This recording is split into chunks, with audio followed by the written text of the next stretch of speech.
Hello and welcome to Financial DNA and to the DNA behavior community. I'm Nikki Evans, and today I'll be walking you through an overview of the financial behavior report and how to get started using your package.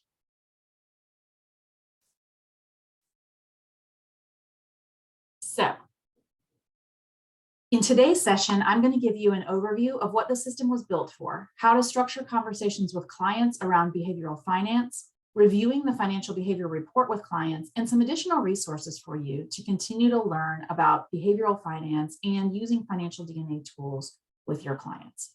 So let's get started. The financial behavior tool was built by our founder, Hugh Massey, after he continued to see clients not following up on plans that they had created for themselves. And so he continued to wonder what was happening. And he figured out that really this had to do with client behavior. So this slide illuminates all of the areas that you have to master as an advisor, and you can see that they are all behavioral. Based on research by Meyer-Statman in 2000, behavioral management of the client is 93.6% of the financial planning process. So the tactical management of the portfolio is only 6.4% of that process. The sustainable value of what you do is on the behavioral management side.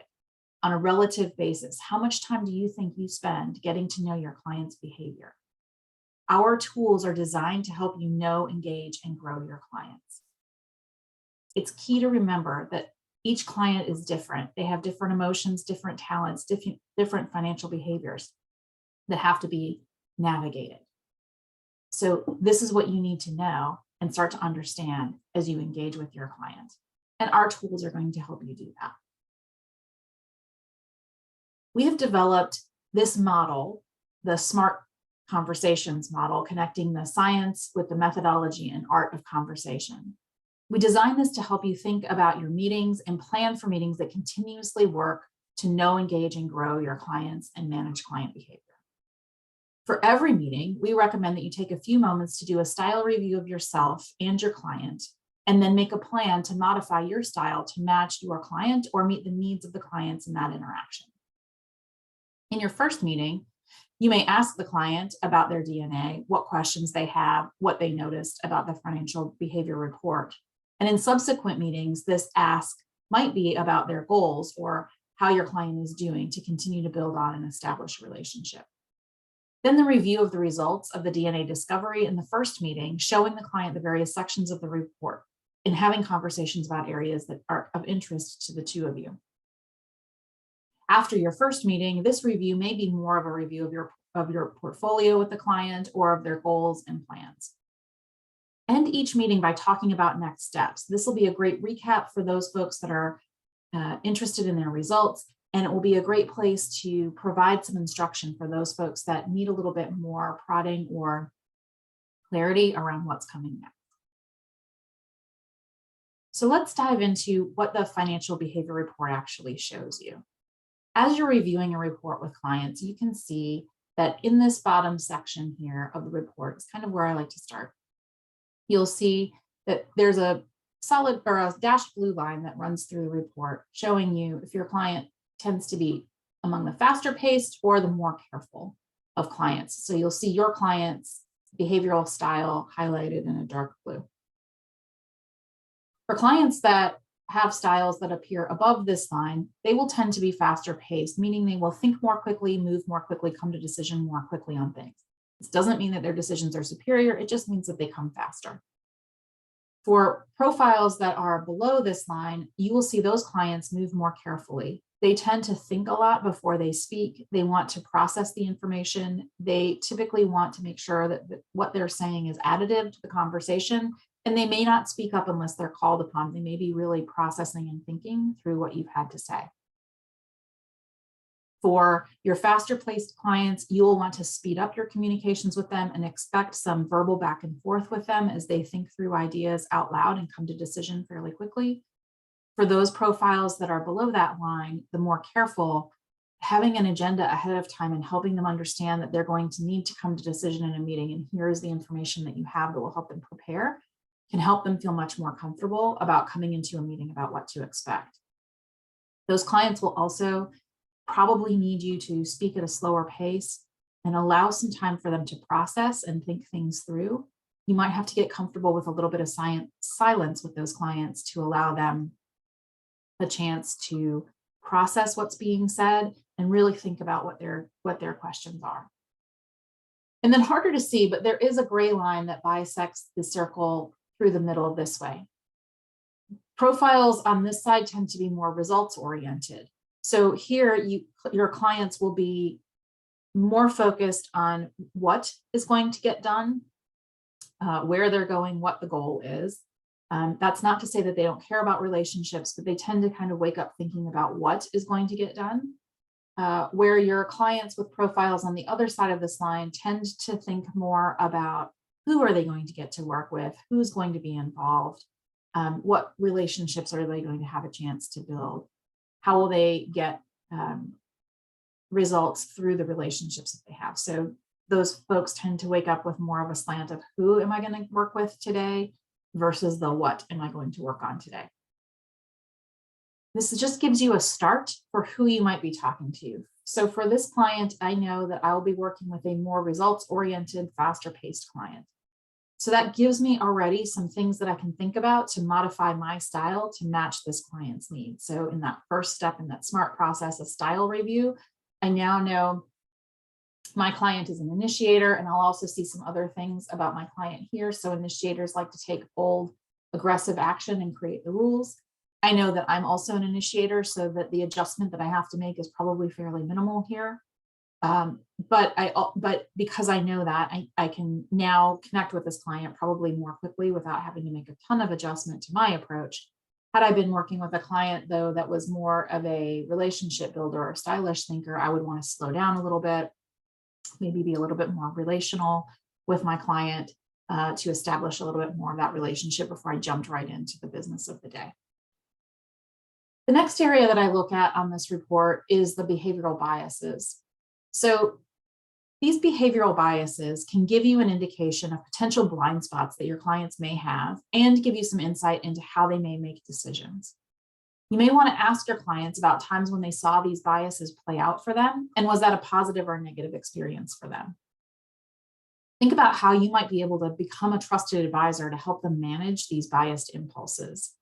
And we'll talk a little bit more now about what those biases might look like. So these biases are based on the strongest behavioral factors in your client's natural behavior profile. You can see those strongest factors in the financial summary report. Some of these biases can over-influence caution, while others can increase risk-taking. Clients may have a bias that emphasizes caution and a bias that increases risk. So they can have one of each. That doesn't mean that they balance each other out and make perfect decisions. It is likely a case-by-case basis where you may see different biases playing out depending on the circumstances and the surroundings. For example, in the report that we were just reviewing, we saw a fear of regret bias combined with an overconfidence bias. It's likely that this client will be overly confident in areas that he has some knowledge of and feels comfortable in, but in new areas may second guess himself, fearing a bad decision may lock him into something and he'll miss out on other opportunities later. As an advisor, you can help clients by addressing these bias patterns and helping clients see risks and rewards of each decision and how their biases may be over-influencing some of their decision-making. So let's go back to that financial behavior report and look now at the keys to adopting a plan. This tells you more about how you want to modify to match your client. If you can set this kind of environment up to prepare your client and prepare yourself for how this client will want to interact, they'll feel much more comfortable. And this is a great way to build trust. So for this client, I want to allow them freedom to think and share ideas. I probably want to use more graphics and verbal communication with them rather than a dense, detailed report. And I want to present them with opportunities and some risk and reward. So I can think about how would I set that meeting up to know that I want to be a little bit faster paced, definitely results oriented, and then providing them graphics and options, opportunities for new investments and opportunities to discuss things with me is probably going to be the best environment for this client. So now I'm thinking about, what do I need to do to modify my style to match that? In my case, probably not a ton of modification, but just good to see these things and kind of take them into account and think about, how might I prepare to present opportunities to this client and to give them some sort of graphical representation. The 5 dial scores here give you a score of behavioral traits. The text in italic is going to describe what that client behavior is going to be like. So with a score of 82, this client is a risk taker and tolerant of losses. Then this non-italicized text is going to give you a prompt for what higher scores are like. So the opposite of this description will be an indication of what lower scores would be like. There are no good and bad with the scoring. Higher scores are not better than lower scores. This just helps you and your client gauge natural behavior and where they fall on each of these continuum. These scores are great conversation starters with your clients to share stories with you and help you to get to know what's important to them as clients. So for instance, risk behavior can tell you about whether your client really is a high risk taker and enjoys taking risk, or whether they tend to be more cautious. So lower scores here will tend to be more cautious risk takers. With delegation to financial relationship management, higher scores here will tend to want to delegate and spend more time with an advisor. Lower scores here will tend to be more self-reliant and want control of their decisions. So again, a great place to start a conversation. If you see a very low score here, you may want to ask, what do you expect of our relationship as your advisor? Are you just looking to bounce ideas off of me and you want to maintain control of some of your portfolio decisions? Versus people with very high scores here, what do I need to do to make you feel comfortable that we are still aligned with your goals if you're going to delegate your decision-making or your planning management to me here. For planning management, here you're going to see that higher scores are associated with very organized investors that tend to be good savers and follow budgets, where lower scores are more indicative of a desire to spend and have some freedom to spend. For instance, in this case, I have a low score in this area on my own report, but I felt like I had some pretty good systems in place for saving and I had done a really nice job of saving. And when my advisor asked me, so how do you do budgeting? I responded, I don't have a budget. I kind of mentally have stuff. And so when we talked a little bit more about how I went about planning, what I actually have done is automated and outsourced some of that planning by automating deductions into a 401k and automating deductions into a savings account. So those immediately come out of my available pool of spending money. So that's the way that I handled that. So I do still appreciate spending freedom, and I know that I'm saving for my future, but I don't have to actually take any organized action on that. So you would see that play out, and you can, find some of those stories, and that's a way to address some things when clients maybe have a harder time understanding what some of these scores mean. It's really just a place to have a good conversation. With wealth building motivation, higher scores here will be very ambitious and dedicated to their plan and be very goal driven to get to their plan. Lower scores here will tend to be more flexible. So you may see with a lower wealth building motivation score, clients that have a goal to save for an education account, let's say, but if an opportunity comes up for an amazing vacation, they may be more flexible about that long-term education goal in favor of a shorter term vacation goal, or potentially be a little bit more flexible about when they need to have certain goals met, versus people with higher scores here will tend to stick to their goals and be very driven to those. With financial emotional intelligence, here we're talking about the likelihood to balance logic and emotion. Lower scores here will tend to have a more emotional reaction, especially to financial stressors, where higher scores here will tend to start with a more logical response. Here, higher scores will tend to be the ones that see downturns in a market as opportunities, where lower scores here will see downturns in a market as a potential panic event. And so those are the clients that call you when they hear alarming financial news. So recognizing that this is their go-to initial response, and then empathize with them, help them through that initial emotional response, and then help remind them of where they are on the plan and what you're doing to keep them safe longer term can be really effective. As advisors, sometimes I find that people look at their own financial behavior report and see that some of these scores don't 100% match up with their vision of themselves. And that can be the case when you have a lot of learned behavior in a certain area. Our discovery is measuring natural hardwired behavior. And so these are natural tendencies, but we can all flex these styles to learn new behaviors and to learn new things. So because you might have some expertise in this area and know how to stick to a plan and to do planning management and to be very in control of your relationship around planning and risk, you may find that in other areas of your life, your risk score is more applicable. If I asked you if you would be interested in jumping out of an airplane, does your risk score reflect that?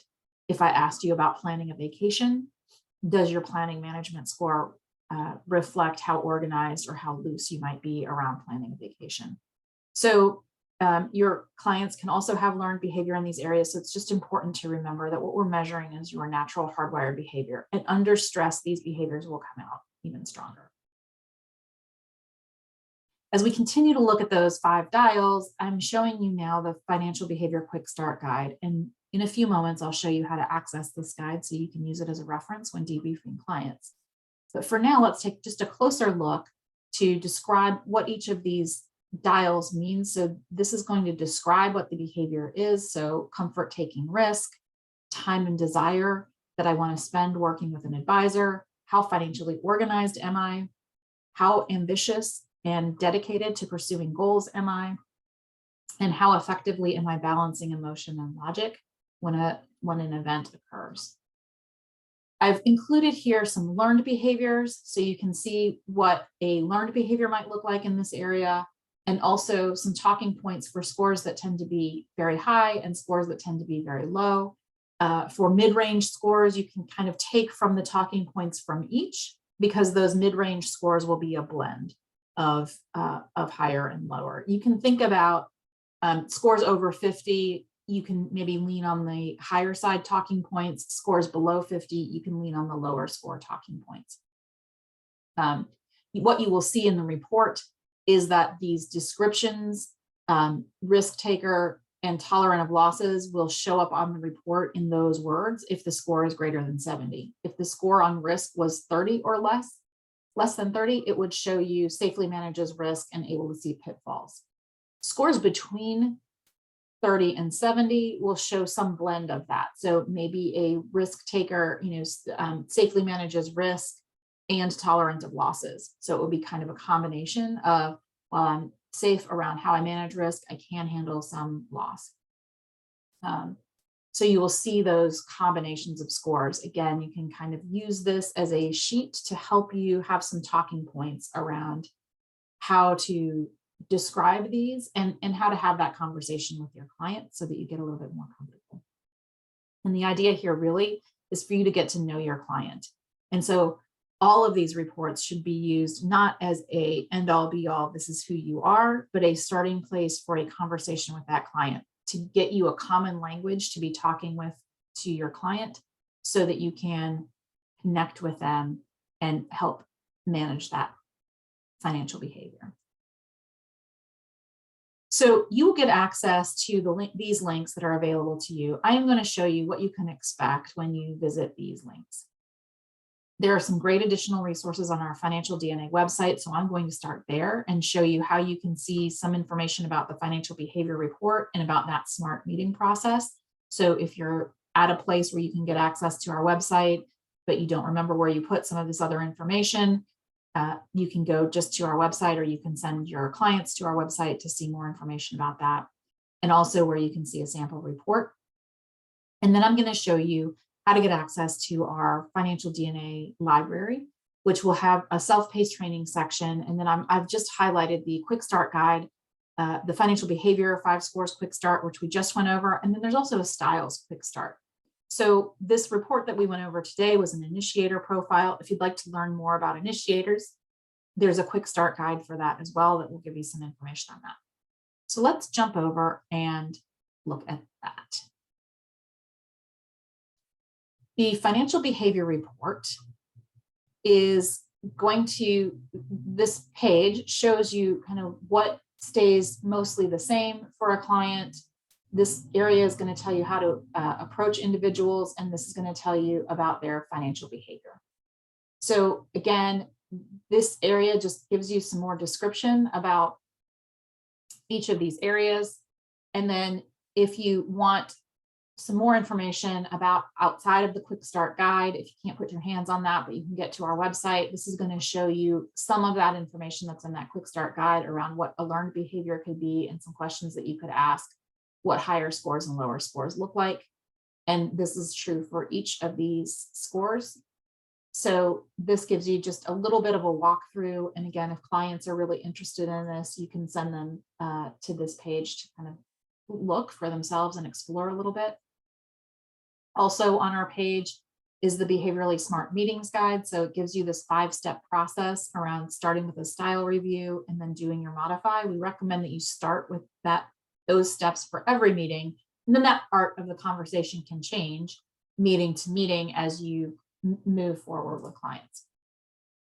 So this will give you some more information about what is that style review, some additional tips on where to locate some additional information. This gives you some videos on each of the unique styles, how you might modify, and some additional tips if you're working with a couple or you're unsure of what kind of environment to set up. And then this is the art of the conversation. So it gives you some kind of conversation starters for asking about that report and what to do if your client doesn't agree with results.